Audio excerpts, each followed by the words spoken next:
Well, hello, YouTube, and welcome to a very appropriate, censored reading about a girl who had a nightmare. That's all. I wrote this. It's my writing. It's just the scene about a woman who woke up from a nightmare and she's just kind of like trying to come to terms with what she just had happened to her and how she's feeling the next day. Completely normal. My name is Carissa McIntyre. I am an author. This is my work, ladymackxo.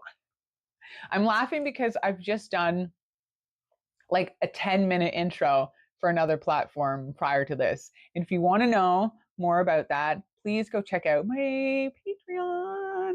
It's up and running. I promise. It's like I've committed. It has a ton of material there, and they're getting way more than what you're about to get, and it's going to be fun.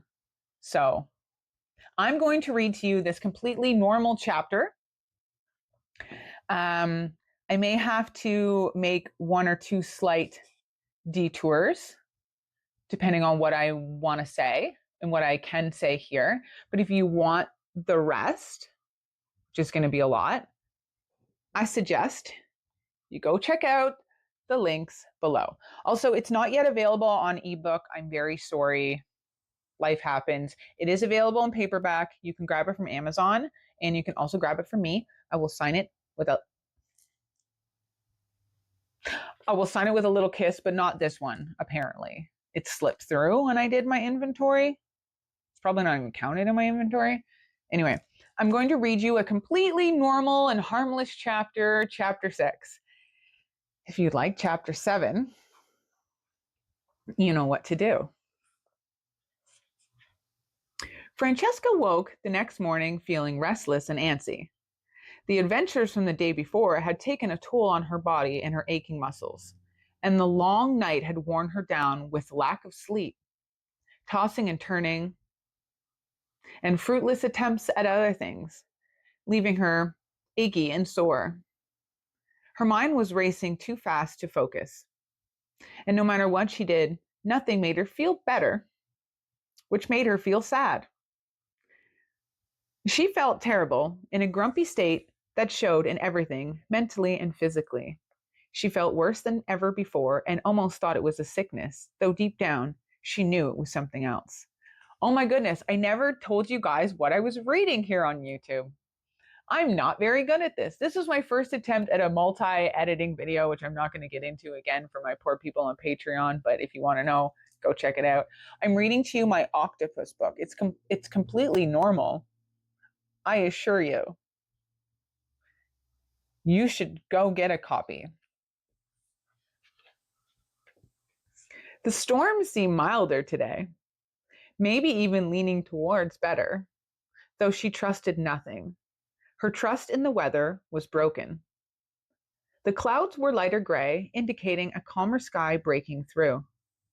Sitting by the window and sipping her morning coffee while watching the sea, she noticed the waves look less treacherous today, less deadly. The air also felt calmer, and taking a deep breath was soothing. See, completely harmless chapter, with the salt's tingling feeling serving as a refreshing wake-up. It rejuvenated her, filling her with the memory of what she loved about the sea and how it made her feel. Sitting here now, it almost felt as if she were slipping into a trance, listening to the gentle rain mixed with the waves crashing and rolling. She could have sworn the sea was talking to her, calling to her, demanding, just like the other day. Only this time, the waves were slower and felt gentle, reminding her that the sea could be gentle too. She needed to be reminded that the sea could be her calm and safe place. Maybe that would still her racing mind and trembles within her. The sudden thought brought her back to the day prior. the thoughts and feelings she tried to ignore, the dream from the night before, the things she'd wanted despite how much she kept trying to deny how badly she wanted them, things she knew she shouldn't want.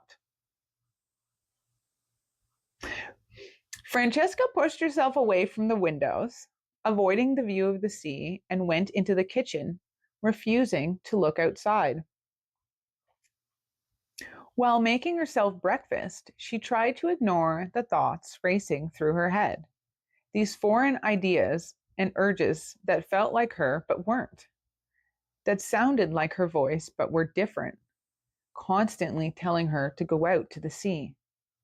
The chaos of it made her feel a little insane. The last thing she needed was another episode where she ended up outside again, in the sea, caught in a raging storm. As she ate, she was easily distracted. Francesca tried to keep her eyes from flickering to the window and looking out to the water. She tried to keep her body from vibrating with excitement, but her food tasted like cardboard, and she was vibrating in her chair. Oh, I'm really good at improv. She wanted to crawl out of her skin. She wanted to be free of her own body. She pushed her food around on the plate as she sat and stared at the water. Nope. Not only was she restless that morning, grumpy and antsy, but her lack of motivation was so strong that she was still sitting in her last night's pajamas. Her hair, a horrendous mess. What do you think? Nope. She grew something every day, and she grew more and more so all of the time. This is not how the words go. This sounds very no, we got to skip that. No, I did not realize how much. Oh, maybe what she had thought she saw in the water the other day was an octopus. An octopus. Somehow that thought hadn't crossed her mind. But now that it hit her, suddenly she didn't know whether she wanted to laugh or sob or, wow, I did not think this through there. I like had a quick read through and I was like, it'll be fine. But then she looked out at the water again and she couldn't help but wonder, would the octopus come back? Was it a fluke? Did she want it to come back? Was she going to stand there with excitement flowing through her veins for an octopus to hang out with?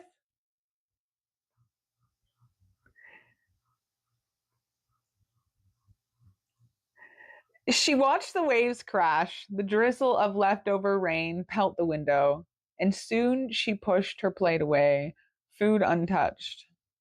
She made her way to the bedroom, determined to put this newfound thought to use of things, doing things.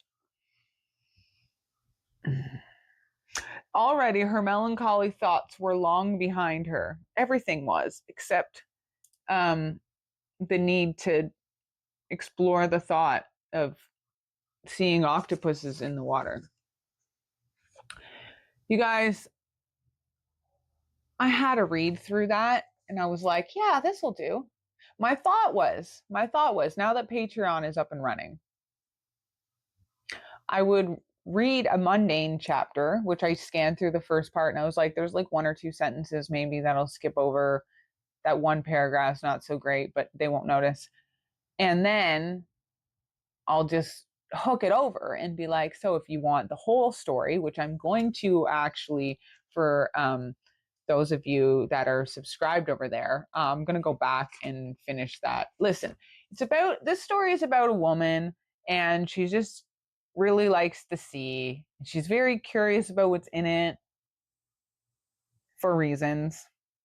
And then she ends up finding out what's in there and it wants her and it's way more than she expected or bargained for. I know I've told you guys a little bit about this before, but I wanted to do a lead in with like a, I don't know, like a funny intro video. I'm just staring out the window. I'm sorry, guys. I wanted to do like a funny, like Ooh, can't say that here. Teaser video to like hook you guys over there. Because I miss just being able to read my stuff where every other word does not have to be censored. I'm talking Italian again.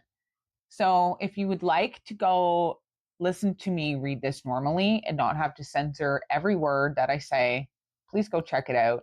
As it stands, the video is probably looking at like being like 35, 40 minutes. It's my first new full length reading.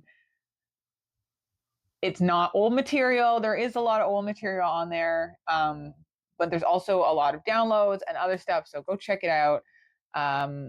It'll be linked below.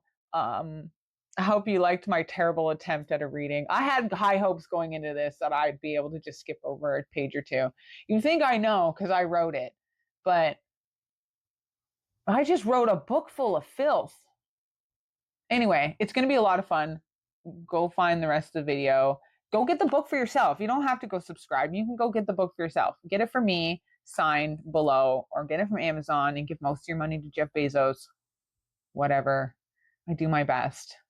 Author Chris McIntyre, Lady Mac out.